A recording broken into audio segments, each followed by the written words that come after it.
नमस्कार दोस्तों। Ocean network में आपका स्वागत है। जिस समय हम बात कर रहे हैं, प्रधानमंत्री नरेंद्र मोदी का अमेरिका पहुंचने का जो खबर हैं वो आ रही हैं।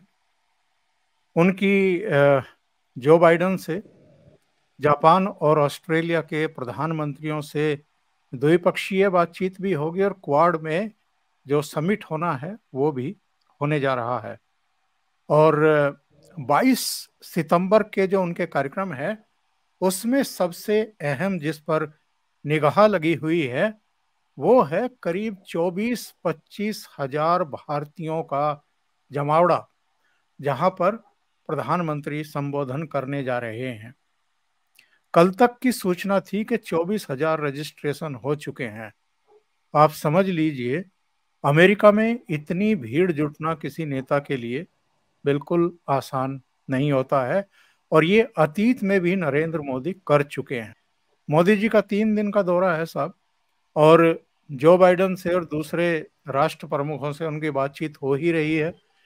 जो अमेरिका के सबसे बेहतरीन तकनीकी विशेषज्ञ हैं उनके साथ भी उनकी मुलाकात होनी है। एक विशेष सेशन को संबोधित करने वाले हैं वो यूएन के, कुछ और उनके कार्यक्रम हैं। लेकिन 22 तारीख के इस भारतीय समूह के जमावड़े पर लोगों की निगाह क्यों लगी हुई है? क्योंकि इसमें नरेंद्र मोदी 10-11 दिन पहले अमेरिका पहुंच करके रायता फैलाने की कोशिश करने वाले राहुल गांधी और जो उनके पिट्ठू हैं उनको बहुत कड़े शब्दों में जवाब देने वाले हैं। और केवल जब मैं राहुल गांधी की बात करता हूं तो केवल राहुल गांधी और उनके इर्द गिर्द जो एक मंडली है, चापलूस मंडली, केवल उनकी बात मैं नहीं कर रहा हूं, बल्कि उस डीप स्टेट की बात भी मैं कर रहा हूं जिन्होंने 5 अगस्त को बांग्लादेश में शेख हसीना सरकार का तख्ता उलट दिया। और उसके बाद जो घटनाक्रम हुआ है वो सबके सामने है। कांग्रेस के कुछ बड़बोले नेताओं ने, इकोसिस्टम से जुड़े हुए कुछ लोगों ने कुछ ऐसी हवा बनाने की कोशिश की थी कि जैसे जो बांग्लादेश में हुआ है वो कभी भी भारत में भी हो सकता है। राहुल गांधी ने कई झूठ बोले हैं अमेरिका जाकर के, सिखों के बारे में भी, जो चुनाव हुए हैं उनको लेकर के भी। उन्होंने तो यहां तक कह दिया अपने संबोधन में कि अगर ठीक तरीके से चुनाव होते, चुनाव आयोग अगर दबाव में काम ना करता मोदी सरकार के, तो इनकी 20 से 40 सीटें और कम हो जाती।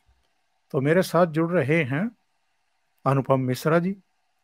उनको जोड़ करके इस चर्चा को आगे बढ़ाते हैं। कई दूसरे इश्यूज भी हैं, उन पर भी डिस्कशन करेंगे। अनुपम जी, बहुत स्वागत है आपका। नमस्कार। नमस्कार सर, नमस्कार। अनुपम जी, प्रधानमंत्री इधर हम देख रहे हैं कि जम्मू कश्मीर में जब चुनावी रैलियों को संबोधित करने के लिए गए, वो झारखंड गए तो वहां भी, महाराष्ट्र के वर्धा में भी उन्होंने एक जनसभा को संबोधित किया, वहां भी हमने देखा। हरियाणा के कुरुक्षेत्र में एक सभा करके गए हैं, और जाहिर है आने के बाद फिर से वो प्रचार की कमान संभालेंगे। लेकिन इन 3-4 राज्यों के जो उनके सभाओं के वक्तव्य हैं उससे ऐसा लगता है कि 100 दिन पूरे होने का इंतजार कर रहे थे, या इनकी आक्रामकता देख रहे थे, इनके झूठों की लिस्ट बना रहे थे। एकदम मोदी जी फट पड़े हैं और बहुत आक्रामक अंदाज में इनको एक्सपोज कर रहे हैं। और जो नड्डा जी ने चिट्ठी लिखी थी खरगे साहब को, उसमें तो इनको पूरी तरीके से नेक्ट कर दिया। अमित शाह भी जम्मू कश्मीर हो या दूसरे राज्य हो वहां बहुत आक्रामक तरीके से इन पर अटैक कर रहे हैं। और यहां तक भारतीय जनता पार्टी ने कह करके इनको पूरी तरह एक्सपोज किया है कि जब पाकिस्तान के रक्षा मंत्री ये कह रहे हों कि नेशनल कॉन्फ्रेंस और कांग्रेस तो हमारा एजेंडा आगे चला रहे हैं अपने घोषणा पत्र के जरिए, तो उसके बाद कहने को कुछ रह जाता है क्या? और ये ऐसा नहीं है कि कोई वो किसी मौके का इंतजार कर रहे थे। नरेंद्र मोदी साहब ने लगातार बार बार कहा था कि मैं इकोसिस्टम तोड़ूंगा। आप मान के चलें कि उस इकोसिस्टम के टूटने की शुरुआत है, जहां भाजपा बहुत आक्रामक नजर आ रही है। इकोसिस्टम क्या है? ऐसा थोड़ी ना है कि वो दो चार हैंडल्स के जरिए ही इकोसिस्टम बनता है। आज मल्लिकार्जुन खड़गे का मैं वीडियो देख रहा था, वो कह रहे थे कि भाजपा कांग्रेस सरकार घर घर 11 किलो चावल देती थी, जिसको भाजपा ने काट के 5 किलो कर दिया। अब आप बताइए क्या करेंगे आप इतने बड़े झूठ का? इस देश की सबसे पुरानी पार्टी, ग्रैंड ओल्ड पार्टी, जिसने 60 साल शासन किया, उसका राष्ट्रीय अध्यक्ष खड़ा होकर झूठ बोल रहा है कि कांग्रेस लोगों के घर में 11 11 किलो चावल पहुंचाती थी, भाजपा ने उसमें से 6 किलो काट लिया और 5 किलो कर दिया। कांग्रेस क्या करती मैं बता रहा हूँ। जब सुप्रीम कोर्ट ने कहा कि फूड कॉर्पोरेशन ऑफ इंडिया में लाखों टन अनाज सड़ रहा है, इसको आप गरीबों में बांट दें, तो मनमोहन सिंह सुप्रीम कोर्ट पे ही चला गया। उन्होंने कहा आप अपनी हद में रहें, हमारे पास ऐसा सिस्टम ही कि नहीं है, कि ऐसा सिस्टम बन ही नहीं सकता कि इतने लोगों को अनाज बांट दिया। देखिए सिस्टम भी बढ़ गया, अनाज भी बढ़ रहा है। तो लेकिन जब वो काम वो नहीं कर पाए, तो वो दूसरा काम कर रहे हैं। वो तो कह रहे हैं हम तो सब 11 किलो अनाज बांट रहे हैं। तो झूठ की कोई सीमा नहीं, इंतहा, इंतहा ही नहीं है। इंतहा, हाँ इंतहा ही नहीं है। दूसरी बात, जो बात आप कह रहे हैं कि भाजपा और मोदी अग्रेसिव है, उसका सबसे बड़ा सबूत देखना है तो जाके आज राहुल गांधी के ट्विटर हैंडल पे देखें। मुझको मिसकोट किया गया, मुझे गलत समझा गया, सरदारों को लेके जो मैंने कहा था उसकी गलत व्याख्या करी भाजपा ने, भाजपा मेरी बात को घुमा फिरा मतलब क्या भाई? साफ साफ बोल रहे हो, साफ साफ बोल रहे हो कि वहां पे सरदारों को पगड़ी लगाने भी दिखे। मैंने आपके चैनल पे भी सब कई बार कहा कि ये बयान इनका। पूरी दुनिया को समझ में आ रहा है। और ये अभी भी मतलब उस पर जो है एक ऐसी सफाई नहीं दे रहे हैं जो किसी के गले के नीचे ना स- उतरे। सफाई नहीं उनका, वो माफी मांगने का उनका अपना अंदाज है कि साहब हमको गलत मिसको। आप तो जानते हैं साहब, ये तो 400 साल पुराना एक अंदाज है राजनीतिक दलों का माफी मांगने का। सब हमको मिसकोट किया गया।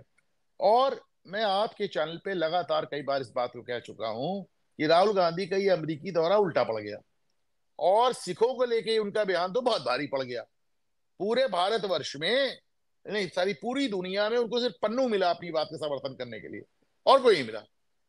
और तो और जो एसजीपीजीआई से बयान आते थे, शिरोमणि गुरुद्वारा प्रबंधक कमेटी एसजीपीजी से, वो भी नहीं आया। तो आप क्या पागल जैसी बात करें, इनका क्या जवाब दे? तो माय पॉइंट इज कि राहुल गांधी की जो आज सफाई है, राहुल गांधी का जो आज 1.5 पन्ने का लेख लिखा है उन्होंने कि साहब हमें मिसकोट किया गया, हमें गलत समझा गया, वगैरह वगैरह वगैरह, ये दिखाता है कि इस बार अग्रेशन कैसा। और राहुल गांधी तो हमेशा अमेरिका जाते रहे हैं। और राहुल गांधी के बारे में तो मैं बताता रहा हूँ कि आरटीआई बताती कि 4 साल में 250 दौरे, 247 दौरे, साल में 65 दौरे, महीने में 5 दौरे कर रहे हैं। इतने दौरे तो मैं कहता हूँ इंटरनेशनल एयरलाइंस के पायलट नहीं करते विदेश का। तो वो तो इतने दौरे कर रहे हैं, लेकिन ये दौरा उनपे बहुत भारी पड़ गया। अच्छा, जहां तक आप और देखें, खड़गे साहब चिट्ठी लिखते हैं प्रधानमंत्री को। अब चूंकि खड़गे राष्ट्रीय अध्यक्ष है, भले नाम के हैं, कठपुतली हैं, बेइज्जत होते रहते हैं, सोनिया गांधी के सामने खड़े हो जाते हैं, बैठते हैं, लेकिन लेकिन है तो राष्ट्रीय अध्यक्ष। तो उनको जवाब भी गया भाजपा के राष्ट्रीय अध्यक्ष से। अब प्रियंका गांधी कह रही मोदी ने खड़गे की बेइज्जती कर दी। राष्ट्रीय अध्यक्ष टू राष्ट्रीय अध्यक्ष जवाब दिया कि मोदी ने उन्हें खुद जवाब देना।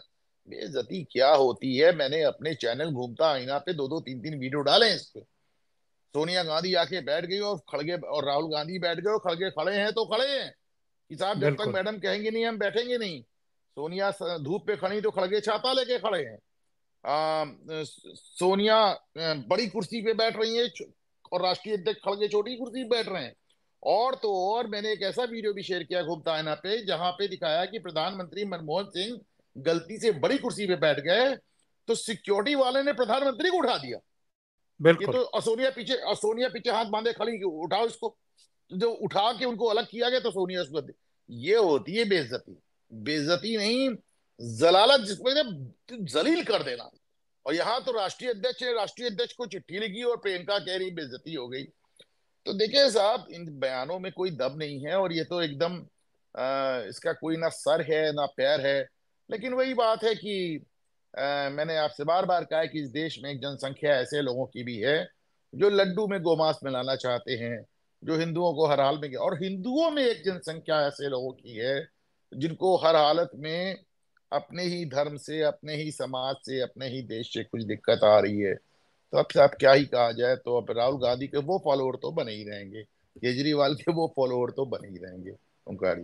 प्रधानमंत्री के अमेरिका दौरे पर तो सबकी निगाह लगी ही है, और वो 22 सितंबर को जवाब भी देने वाले हैं, बहुतों को जवाब देने वाले हैं। अमेरिका में अरे भी जो एक एक डीप एक स्टेट। एक एक एक, एक चीज सर मैं आपको जोड़ दूं आपकी बात पे कि राहुल जी गांधी जी। का जो दौरा था, राहुल गांधी का जो दौरा था, वहां जाके वो चीन के लिए बैटिंग कर रहे थे। यस। और नरेंद्र मोदी का जो दौरा है वो क्वाड के लिए है, जो चीन के खिलाफ बैटिंग हो रही है। ये भी बड़ा मजेदार सही। है। नेता विपक्ष जाता है चीन के लिए बैटिंग करके आता है अमेरिका में, और फिर प्रधानमंत्री जाता है चीन के खिलाफ घेराबंदी करने। मैं प्रधानमंत्री नरेंद्र मोदी के दो भाषणों के कुछ अंश सुनवाता हूं साहब। इनका एग्रेशन देख लीजिए। और जो वो योगेंद्र यादव ने कहा था ना एक बार कि हमने तो 13 महीने के आंदोलन में अखिलेश यादव के लिए पिच तैयार की थी। तो मैं ये तो नहीं कहूंगा कि मोदी जी कोई पिच तैयार कर रहे हैं, लेकिन उनके इस एग्रेसिव तेवरों को देख लीजिए बस एक बार। आज की कांग्रेस में नफरत का भूत दाखिल हो गया है। आप देखिए, आज कांग्रेस के लोगों की भाषा, उनकी बोली विदेशी धरती पर जाकर उनके देश विरोधी एजेंडे, समाज को तोड़ना, देश को तोड़ने की बात करना, भारतीय संस्कृति और आस्था का अपमान करना, ये वो कांग्रेस है जिसे टुकड़े टुकड़े गैंग और अर्बन नक्सल के लोग चला रहे हैं। आज देश की सबसे बेईमान और सबसे भ्रष्ट कोई पार्टी है तो वो पार्टी कांग्रेस पार्टी है। देश का सबसे भ्रष्ट परिवार कोई है तो वो कांग्रेस का शाही परिवार है। जिस पार्टी में हमारी आस्था और संस्कृति का जरा सा भी सम्मान होगा, वो पार्टी कभी गणपति पूजा का विरोध नहीं कर सकती। लेकिन आज की कांग्रेस को गणपति पूजा से भी नफरत है। मैं गणेश पूजन कार्यक्रम में चला गया तो कांग्रेस का तुष्टीकरण का भूत जाग उठा। कांग्रेस गणपति पूजा का विरोध करने लगी। तुष्टीकरण के लिए कांग्रेस कुछ भी कर रही है। आपने देखा है कर्नाटका में तो कांग्रेस सरकार ने गणपति बप्पा को ही सलाखों के पीछे डाल दिया। पूरा देश गणपति के इस अपमान को देखकर आक्रोशित है। अनुपम जी, ये जो प्राइम मिनिस्टर के हमले हैं कांग्रेस के प्रथम परिवार पर भी, कांग्रेस पर भी, उसकी रीतियों नीतियों पर भी, ये तो अपनी जगह है। और जो उन्होंने कहा है कि इतनी बेशर्म, इतनी मक्कार और जो झूठ बोलने वाली, झूठ की भी पराकाष्ठा। मैं शो से पहले आपसे जो जिक्र कर रहा था, देखिए ये वो फोटो है 4 जून का, जो राहुल गांधी का, मल्लिकार्जुन खड़गे का, सोनिया गांधी का और प्रियंका गांधी वाड्रा का था। रिजल्ट आने के बाद इनके चेहरों पर मुस्कान इसलिए फैल गई थी क्योंकि इनकी 52 से 99 सीटें आ गई थी। और राहुल गांधी ने एक ट्वीट किया था उसी दिन। ये वो ट्वीट है जो इन्होंने अभी भी पिन किया हुआ है बिल्कुल ऊपर की तरफ। इनके ट्विटर हैंडल पर आप पढ़ सकते हैं। इसमें लिखा है, भारत की जनता ने संविधान और लोकतंत्र को बचा लिया है। देश की वंचित और गरीब आबादी अपने अधिकारों की रक्षा के लिए इंडिया के साथ खड़ी हो गई। गठबंधन के सभी साथियों और कांग्रेस के बब्बर शेर कार्यकर्ताओं को बधाई। एक तरफ तो आप विनिंग का पोस्चर बना करके फोटो जारी करवा रहे हैं, दूसरी तरफ आप ये ट्वीट आप भेज रहे हैं। और संविधान और लोकतंत्र की प्रशंसा कर रहे हैं, मतदाताओं की, अपने कार्यकर्ताओं की प्रशंसा कर रहे हैं। दूसरी तरफ आप अमेरिका में जाकर के झूठ बोलते हैं कि चुनाव आयोग तो मोदी सरकार के प्रेशर में काम कर रहा था, यानी भारत में निष्पक्ष चुनाव ही नहीं हुए हैं। देखिए साहब, ये चुनाव आयोग और चुनाव को जो घेरने वाली बात ही बांग्लादेश से इनकी वो बढ़ गई, जिसे कहना चाहिए एक उम्मीदें बढ़ गई कि बांग्लादेश के भी चुनाव को पहले आपने कह दिया कि निष्पक्ष नहीं है, और उसके बाद शेख हसीना के साथ जो हुआ, तख्ता पलट हुआ। मैं बार बार समझाता हूँ कि भैया राहुल गांधी जी आप भी समझ लें, अमेरिका भी समझ ले, और बाकी लोग भी समझ लें कि भारत बांग्लादेश नहीं है, भारत पाकिस्तान भी नहीं है, भारत अफगानिस्तान भी नहीं है, भारत ईरान नहीं है, इराक नहीं है, सीरिया नहीं है, लीबिया नहीं है। भारत आप क्या समझ रहे हैं? आप कैसी बातें कर रहे हैं? आप इस तरह के ख्वाब देखना आप बंद कर दें, पहली बात। दूसरी बात, जिस सरकार से ये तवक्को थी, जिस सरकार से ये उम्मीद थी, जिस सरकार से ये अपेक्षा थी कि वो लंगड़ी होगी और लंगड़ा लंगड़ा के चलेगी, वो सरकार जिस रिकॉर्ड गति से वक्फ बिल पे जेपीसी की मीटिंग पे मीटिंग करा रही है, मीटिंग पे मीटिंग करा रही है साहब, 4 5 6 मीटिंग हो चुकी है, अब तो डेली के हिसाब से मीटिंग हो रही है। मतलब किसी ने सोचा था, जब ये जेपीसी के लिए रेफर किया गया तो सब लोग कह रहे कि ठंडे बस्ते। मैं हर चैनल पे, आपके चैनल में, मैंने कहा बिल्कुल ठंडे बस्ते पे नहीं जा रहा, क्योंकि जेपीसी की मांग नहीं हुई थी। जेपीसी तो सरकार ने, किरण रिजिजू ने खुद ही रेफर कर दिया, इसके विपक्ष तो कह भी नहीं पाया, बोल भी नहीं पाया, इन्होंने खुद ही रेफर कर दिया। तो मैं बात साहब बड़ा सीधा सोचा समझा हुआ एक दांव लग रहा है भाजपा का, और आप मान के चलें कि अगले सेशन में आप इसको वापस पार्लियामेंट में बिल को देखेंगे। तो जे मतलब वक्फ बोर्ड जैसा मामला जो 10 साल में आपने नहीं छुआ, उसको आपने 240 सीट से छू लिया, 240 सीट से छू लिया।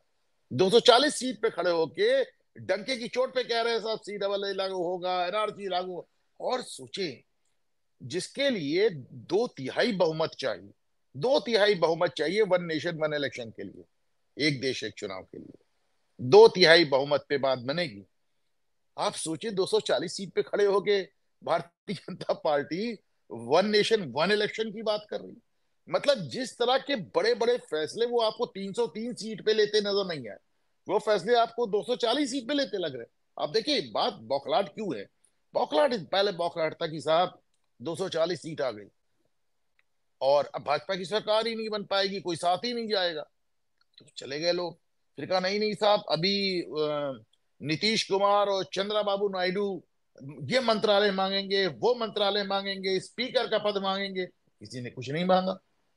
फिर कहा साहब अच्छा हो सकता है कि भाजपा के अंदर से रिवोल्ट हो जाए, भाजपा के अंदर से रिवोल्ट हो जाए और मोदी को हटा दिया जाए, वो भी नहीं हुआ। अब जैसे आज देखिए नरेंद्र मोदी का नितिन गडकरी का एक इंटरव्यू वायरल है। उन्होंने, गडकरी ने कहा कि राजा को आलोचना बर्दाश्त करना आना चाहिए। अरे पहले आप देखिए सवाल क्या हुआ था, ये तो देखें आप। नरेंद्र मोदी कह रहे हैं, नितिन गडकरी कह रहे हैं नरेंद्र मोदी हमारे नेता हैं, हमारे प्रधानमंत्री नहीं है, मेरे नेता हैं, उनके नेतृत्व में ही हमने सरकार चलानी है। वो सब आप दबा गए। उनसे आप पूछ रहे हैं कि साहब इतनी आलोचना हो रही है, तो क्या आलोचना राजा को बर्दाश्त करना चाहिए, उन्होंने क्या गलत कहा? तो का वो गडकरी ने प्रहार कर दिया, गडकरी ने प्रहार कर दिया, तो इस तरह करके परेशान है। कभी चंद्रबाबू नायडू पे उम्मीद है, तो कभी नीतीश कुमार पे उम्मीद है, तो कभी गडकरी पे उम्मीद है, तो कभी चिराग पासवान पे, सब पे भरोसा करने की, क्योंकि खुद किसी लायक नहीं है, तो इसीलिए बारी बारी सबके कंधे पे बंदूक सटाई जा रही है, हर कंधा झटक दे रहा है। तो बात सिर्फ इतनी है कि इनको उम्मीद थी कि हमने नरेंद्र मोदी का आत्मविश्वास तोड़ दिया। यहाँ पे वो आत्मविश्वास नजर आ रहा है जो 303 सीट पे नहीं आया। देखिए ओंकार जी, मैं अगर गलत कहूंगा तो आप मुझसे सीनियर हैं, आप जानते हैं कि मैं आपकी बहुत इज्जत करता हूँ, कुछ गलत हो तो जरूर टोकिएगा। पर मुझको लगता है कि मोदी भी कहीं जिद पे आ गए हैं कि अब तुमको मेरी 240 सीट हल्की लग रही है भाई, तो मैं तुमको 240 सीट पे वो करके दिखाऊंगा जो 303 सीट पे नहीं हुआ। ओंकार जी। अनुपम जी, मैं इससे आगे की बात करता हूँ।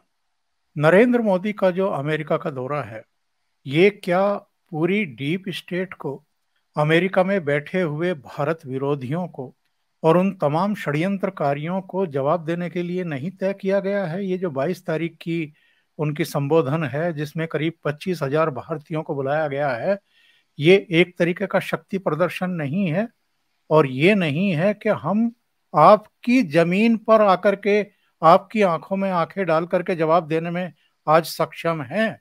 अगर आप ये साजिशें रच रहे हैं यहाँ बैठ करके, और ये ख्वाब देख रहे हैं कि जिस तरीके से आप पाकिस्तान को, अफगानिस्तान को डिस्टेबलाइज कर सकते हैं, इराक का भुस भर सकते हैं झूठ बोल करके कि रासायनिक हथियार हैं, या जिस तरीके से आप बांग्लादेश में शेख हसीना की सरकार गिरा सकते हैं, भूल जाइए कि आप भारत में ऐसा कर सकते हैं।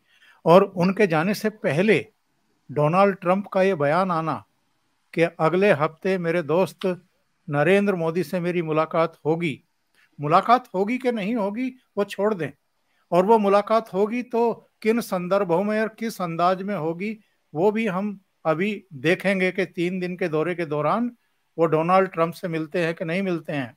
पर नरेंद्र मोदी का वहां पर जाना, और जिस समय हम ये प्रोग्राम रिकॉर्ड कर रहे हैं सुबह के लिए, उस समय खबर आ रही है कि वो डेलावेयर पहुंच चुके हैं, जो बाइडन के घर पहुंच चुके हैं, और दोनों नेताओं के बीच में द्विपक्षीय बातचीत शुरू हो चुकी है। तो अमेरिका पहुंच करके एक संदेश सीधे सीधे देना और अमेरिका के डीप स्टेट को देना, ये कोई छोटी मोटी बात तो नहीं है। देखिए, ऐसा है कि जो बाइडेन डेमोक्रेटिक पार्टी से आते हैं, लिबरल पार्टी से आते हैं, कमला हैरिस को मुसलमान वोट तश्तरी पे रख के वैसे ही मिलते हैं और मिलेंगे जैसे यहाँ अखिलेश यादव को मिलते, समझिए, वो मिल नहीं है जैसे राहुल गांधी को वैसे मिलते।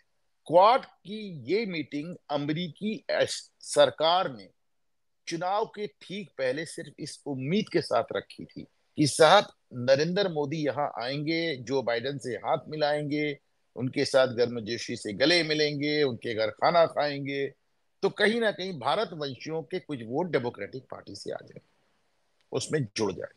मुस्लिम वोट तो उन्हें मिलने ही मिलने हैं, वो सिर्फ हिंदू वोट और भारत वंशियों के वोट लेने के लिए उन्होंने इतना बड़ा प्रोग्राम रखा था। अब वहां पे मोदी ने उसमें एक चीज और जोड़ दी खुद से, ऐसा अब आ ही रहे तो अपने लोगों से मिल ही रहते हैं। अभी तो आप देखिए एयरपोर्ट पे ही कहते कितने, हाँ, अब इन्होंने, उनको ये उम्मीद नहीं थी कि आएंगे तो ये अपनी अपनी मीटिंग करने लगेंगे यहाँ पे। तो अभी वो भारत में यहाँ की चुनाव की मीटिंग करके गया, वहां जाके पिछली बार तो उन्होंने कहा भी था आपकी बार ट्रम्प सरकार, तो अब वहां पे उन्होंने कहा अच्छा अभी आपने इनको, आप सोचिए एयरपोर्ट कितना शहर के बाहर, और कितनी बड़ी मात्रा में भारतवंशी उनको रिसीव करने पहुंचे थे, कितनी बड़ी मात्रा। यहाँ तो लोग कहते हैं कि साहब वो पार्टी वाले ट्रैक्टर में भर के ले गए, पहुंचा दिए, पर वहां पे आप सोचें कि अमेरिका में कितनी बड़ी मात्रा में भारतवंशी एनआरआईज और तमाम लोग उनको एयरपोर्ट में रिसीव करने, और क्या ढोल नगाड़े के साथ स्वागत हो। तो अब जब वो पहुंच ही गए हैं तो वो नरेंद्र मोदी हैं, वो अपनी बात कह देंगे, बिना किसी को ऑफेंड किए कह देंगे। और अब तक जो नजर आ रहा है, देखिए जो बड़ी बात है ओंकार जी, मेरी अपनी जानकारी है, हो सकता है अभी तक हो गया हो, आगे हो सकता हो जाए, लेकिन मेरी जो अपनी जानकारी है कि कमला हैरिस भी नरेंद्र मोदी के साथ एक बैठक चाहती थी, एकदम अलग 1-to-1, और नरेंद्र मोदी ने उस मीटिंग को अवॉइड किया। अब नरेंद्र मोदी वहां जाते हैं, सरकार में क्वाड की मीटिंग होती है, प्रेसिडेंट से मिलेंगे जो बाइडेन से, और कमला हैरिस से नहीं मिलेंगे और डोनाल्ड ट्रंप से मिल लेंगे, और चुनाव हो रहा है डोनाल्ड ट्रंप और कमला हैरिस के बीच में, तो संकेत तो खुद ही चला जाएगा ओंकार जी। ऊपर से आप देखें, कुछ मुकद्दर भी देखें, अमरीकी कोर्ट से दोवाल के लिए सम्मन आ गया। अब ये ना भारतीयों को पसंद आ रहा है ना भारत वंशियों को पसंद आ रहा है, चीज आप क्या तमाशा बना दिया। हमारे एनएसए को आप तलब कर लेंगे, ये कौन सा तरीका है, हमारे आप डिप्लोमेट्स को तलब कर लेंगे, हमारे विदेश मंत्री को तलब कर लेंगे, who do you think you are. तो ऐसे में जो इन्होंने एक योजना बनाई थी बाइडेन एडमिनिस्ट्रेशन ने कि चुनाव के ठीक पहले क्वाड के बहाने अपने यहाँ एक टाइम पे मीटिंग रख के और नरेंद्र मोदी के साथ पप्पी झप्पी हो जाएगी तो कुछ भारतवंशियों के वोट हमसे जुड़ जाएंगे। फिलहाल वो दांव उल्टा पड़ता हुआ नजर आ रहा है उनका। झप्पी तो हो गई है, इस समय मैं देख रहा हूँ स्क्रीन पर नरेंद्र मोदी जिसके पहुंचे हैं जिसके जिसके साथ झप्पी हुई वो चुनाव नहीं लड़ रहा, जी हाँ। और जिसको चुनाव जिसको चुनाव लड़ना उससे मुलाकात भी नहीं हो रही। डेलावेयर में पहुंचे हैं जो बाइडन अपने घर के बाहर खड़े हुए थे, और प्रधानमंत्री नरेंद्र मोदी का उन्होंने झप्पी डाल करके ही स्वागत किया है। लेकिन एक सूचना और भी है अनुपम जी, पता नहीं आप पुष्टि करेंगे या नहीं। जो इस समय बांग्लादेश के कार्यकारी हैं मोहम्मद यूनुस, वो भी चूंकि न्यूयॉर्क पहुंचे हुए हैं और उन्होंने भी अप्रोच किया था कि नरेंद्र मोदी के साथ 1-to-1 मुलाकात हो जाए। और भारतीय दल ने, जो भारत का विदेश मंत्रालय है, उसने इनकार कर दिया है, ये कहते हुए कि मोदी जी का जो शेड्यूल है वो बहुत टाइट है, मुलाकात नहीं हो सकती है। तो ये एक मैसेज है बांग्लादेश को, और जिस तरीके से वहां पर हिंदुओं पर बर्बरता और क्रूरता हो रही थी, उसको लेकर के एक पोजिशनिंग है भारत की और मोदी जी की। सर, मेरी मेरी मुझसे ये न्यूज मिस हो गई। और अगर कहीं ना कहीं भारतीय अधिकारियों ने मोहम्मद यूनुस को नरेंद्र मोदी का समय नहीं दिया है, तो फिर ये मैसेज नहीं है, स्नब है, जिसे कहना चाहिए ना, स्नब कर दिया एकदम। अ, एक एक झटका है, इसको मैसेज नहीं झटका मानिए। अलबत्ता नरेंद्र मोदी अगर मोहम्मद यूनुस से नहीं मिलते तो ये तो डेफिनेटली उनके लिए एक बेइज्जती और झटका है। पर काश, काश की बांग्लादेशी टीम भी यहाँ क्रिकेट नहीं खेल रही होती। जी हाँ, बिल्कुल सही बात है। वो शायद इसलिए खेल रहे हैं और इसलिए भारत खेल रहा है कि विश्व चैंपियनशिप से ये श्रृंखला जुड़ी हुई है, वरना हो सकता है कि इस पर भारत सरकार स्टैंड ले लेती। अगले विषय पर बढ़ते हैं साहब। अगला विषय ये है कि राहुल गांधी दलित दलित, अनुसूचित जाति, अनुसूचित जनजाति, ओबीसी की राजनीति खेलते हैं, लेकिन हरियाणा में इनकी दलित लीडर कुमारी सैलजा का अपमान हो जाता है। उनको 90 में से केवल 4 टिकट मिलते हैं, और जो जाट राजनीति का परचम लहरा रहे हैं और ये ख्वाब देख रहे हैं कि केवल जाटों के वोटों से वो फिर से मुख्यमंत्री बन जाएंगे, उन भूपेंद्र सिंह हुड्डा को 90 में से 72 टिकट जो है वो कांग्रेस पार्टी दे देती है। तो ये कैसा दलित का सम्मान करते हैं? देखिए, जब ये चुनाव की शुरुआत हुई थी ओंकार जी, और लोकसभा के अगर नतीजों को आप देखें 5-5, तो माना जा रहा था कि बड़ा करीबी मामला होगा और कांग्रेस को एज होगी। लेकिन जैसे जैसे चुनाव पास आता जा रहा है, ऐसा लगता जा रहा है कि कांग्रेस सेल्फ गोल पे सेल्फ गोल मारे चली जा रही है। और चाहे ये कुमारी शैलजा का मामला हो, चाहे विनेश फोगट का मामला हो, चाहे अभी देखिए आज हुड्डा की सभा में एक व्यापारी नेता को लात मार दिया मंच पे, कुछ ना कुछ ऐसा होता चला जा रहा है। और कि जिससे ये कहा जा सकता है कि साहब इन्होंने पूरे चुनाव को सिर्फ एक जाटों पर टिका कर रखा। चुनावी इतिहास गवाह है कि जब ध्रुवीकरण होता है तो विपरीत ध्रुवीकरण भी होता है। यदि आप केवल आपने जाटों का पल्ला थामा, तो फिर सामने वाले छोर पे आपको जाट के अलावा और सब लोग नजर आए। मायावती भी वहां पहुंच चुकी हैं, आम क्या? आदमी पार्टी भी पहुंच चुकी है, और ऐसे तमाम लोग हैं जो वहां पहुंच चुके हैं। और रही बात राहुल गांधी की, तो साहब राहुल गांधी कब से लोगों को इज्जत देने लगे, मैं तो समझ की बाहर है। उन्होंने कब किसको क्या इज्जत दी है? मैंने तो उनको बड़े करीबी, बहुत करीब से देखा है। मतलब जो एरोगेंस है वो आप सोच नहीं सकते ओंकार जी, आप सोच नहीं सकते कि किस हद तक एरोगेंस है। और मल्लिकार्जुन खड़गे का ही मैं अक्सर हवाला देता हूँ। एक वीडियो उनका भी आया था जहां वो एक सभा में सुप्रिया श्रीनेत से कह रहे थे कि जिस समय राहुल और प्रियंका आते हैं तो मैं राष्ट्रीय अध्यक्ष हूँ, कांग्रेसी मुझे वो धक्का दे किनारे कर देते हैं। तो बिल्कुल। वो पार्टी नहीं है, वो एक पारिवारिक, एकदम एक पारिवारिक, जिसे कहना चाहिए एक ट्रस्ट है। एक पारिवारिक ट्रस्ट है जिसमें नेशनल हेराल्ड से लेकर कांग्रेस का ऑफिस तक सब पे एक ही परिवार और एक ही मैडम का और युवराज का कब्जा है। और तमाशे की बात तो ये है कि राहुल गांधी के तकरीबन, उनके पास बैगेज इतना ज्यादा है साहब, इतना ज्यादा उनके पास बैगेज है। मतलब जैसे आप प्रियंका गांधी कहती हैं कि इज्जत, प्रधानमंत्री ने इज्जत नहीं करी खड़गे साहब, राहुल गांधी ने अपने ही प्रधानमंत्री का अध्यादेश लाके फाड़ दिया, वो भी पब्लिक में। बिल्कुल। वो चाहते तो वो मनमोहन सिंह से कह के वापस भी करा सकते थे, पर उन्होंने तो बेइज्जत करना ज्यादा। आपके पास वीडियोज आते हैं आप जिसमें देखते हैं सोनिया गांधी गाड़ी से उतरी, मनमोहन सिंह हाथ जोड़े रह गए, उन्होंने देखा तक नहीं मनमोहन सिंह। आपके पास वीडियोज है, आपने देखा है कि कोई फॉरेन विजिटर आता था, कोई फॉरेन प्रेसिडेंट प्राइम मिनिस्टर आता तो मनमोहन सिंह पीछे खड़े होते थे, सोनिया गांधी उनसे हाथ मिला के उनके बगल में बैठ जाती थी, ये बाद में पीए की जैसे आके बैठ जाते थे। ये सब तो दुर्भाग्य है साहब, बहुत ज्यादा दुर्भाग्य ये भी है कि ऐसा हो रहा है, और दुर्भाग्य ये भी है कि इतना कुछ करने के बाद ये इस तरह के बयान और बड़ी बड़ी बातें कर रहे हैं उनका। और हमें नहीं भूलना चाहिए, कुमारी सैलजा सोनिया गांधी की भी करीबी बताई जाती हैं, केंद्र में 2-3 बार मंत्री रह चुकी, पीवी नरसिम्हा राव सरकार में भी, मनमोहन सिंह सरकार में भी महिला कांग्रेस की राष्ट्रीय अध्यक्ष रह चुकी, प्रदेश कांग्रेस अध्यक्ष रह चुकी हरियाणा में, और कद्दावर नेता है, अंबाला से भी जीती, सिरसा और से भी खामो जीती। और तमाम सफाई के बाद एकदम खामोश हैं, खामोश हैं, कुछ कह नहीं रही एकदम हैं, चुप है। यानी एक अनुशासित सिपाही की तरह जो हैं वो हैं। लेकिन इससे पहले एक और दलित का अपमान कर चुके राहुल गांधी, अशोक तंवर का। वो भी प्रदेश अध्यक्ष थे, वो भी हुड्डा की राजनीति के शिकार हुए थे, और उनको कांग्रेस छोड़नी पड़ी थी। पहले वो टीएमसी में चले गए, इसके बाद आम आदमी पार्टी में गए, फिर भारतीय जनता पार्टी में आ गए। तो अशोक तंवर एक और दलित नेता का जो है वहां पर अपमान हो चुका है। तो आप कैसी दलित राजनीति कर रहे हैं और दलितों पर सवाल पूछते हैं नरेंद्र मोदी से कि साहब सेंट्रल की ब्यूरोक्रेसी में कितने दलित हैं, कितने पिछड़े हैं। आप खुद क्या कर रहे हैं अपनी पार्टी के भीतर?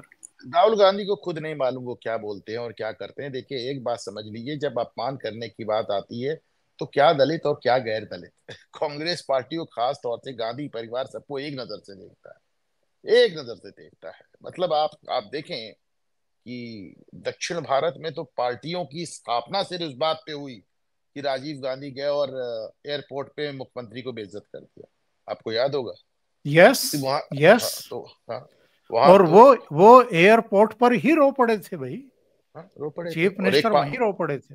और पार्टी बनी और कांग्रेस को खत्म कर दिया उसने।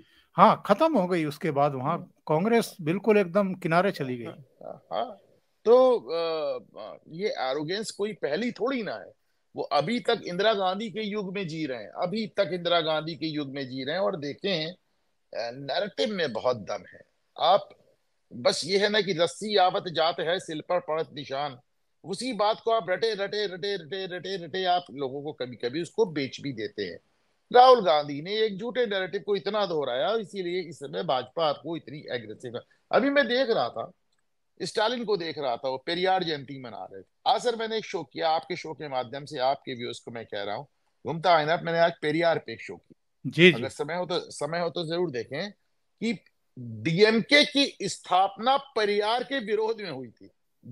जिस समय पेरियार 70 साल की उम्र में एक दूसरे आदमी को अपने पेशाब की थैली पकड़ाकर 30 साल की लड़की से, अपनी मोबिली बेटी से शादी करने गए थे, तो अन्ना दुरई ने उनसे, पेरियार लालू यादव की तरह राबड़ी यादव तैयार कर रहे थे।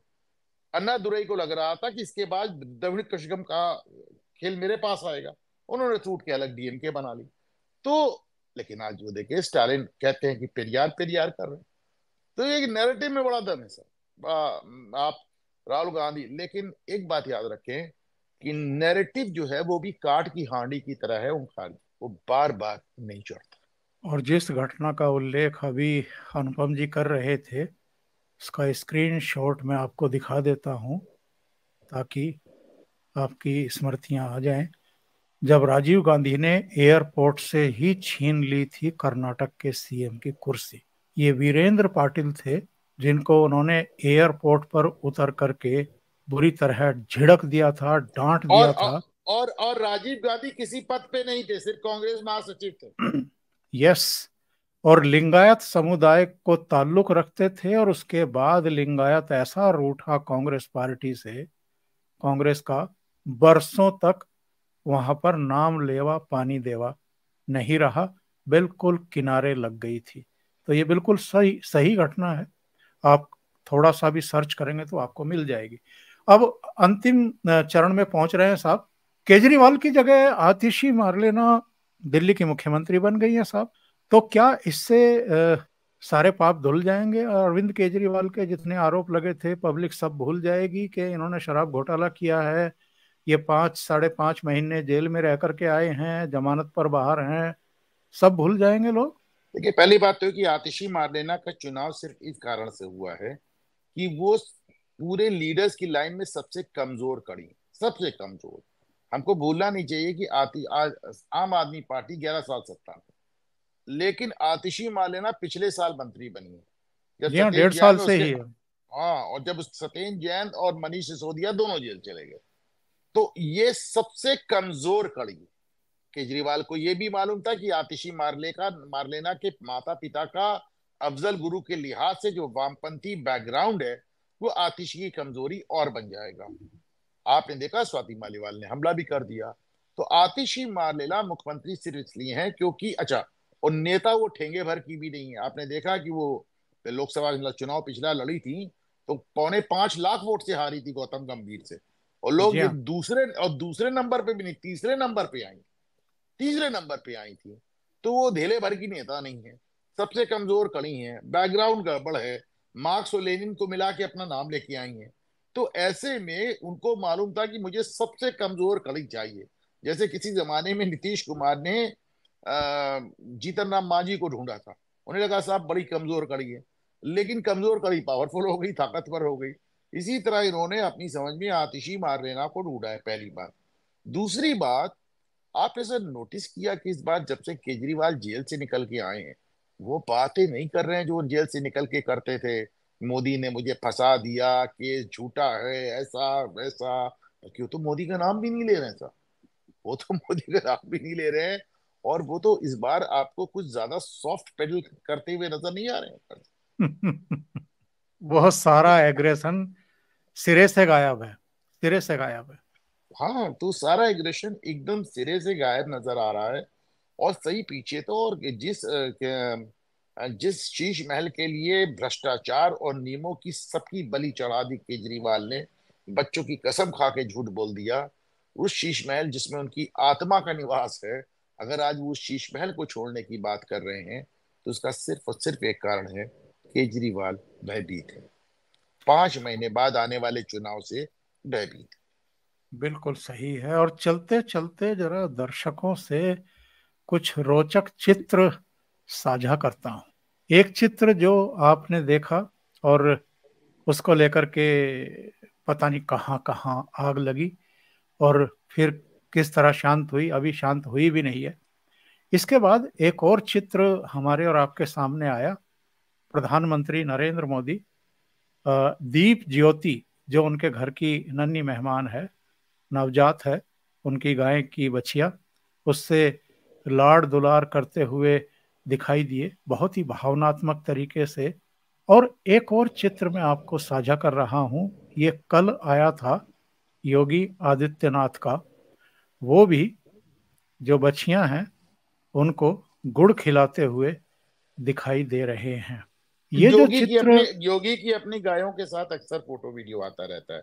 योगी तो जी पहुंचते हैं और गायों को नाम लेके पुकारते हैं और सब दौड़ी चली आती जी जी जी, तो ये जो चित्र इधर जारी हुए हैं साहब, इस पर कोई टिप्पणी, है। कोई कोई मैसेज? देखिए, इन जो चित्र अभी जारी हुए हैं, इनका ना कोई चुनावी मतलब है, ना इनका कोई प्रशासनिक मतलब है। कुछ चीजें बस यूं ही जलते हुए रॉकेट छोड़े जाते हैं बरनॉल का रेट बढ़ाने के लिए। तो ये वही वही रॉकेट्स हैं। और आपने अखिलेश यादव का बयान देखा, जिसमें वो कहते हैं मेरी शक्ल देख लो और योगी की शक्ल देख लो और बताओ माफिया कौन लगता है। बहुतों की चूल्हें हिली पड़ी हैं, बहुतों अगर के। अगर अगर अगर बयान का स्तर ये आ जाए तो फिर आप समझ लेना। जी जी जी, बहुत बहुत धन्यवाद अनुपम जी, जुड़ने के लिए और ओशियन नेटवर्क के लिए इतना समय निकालने के लिए। Thank you. Thank you so much. नमस्कार।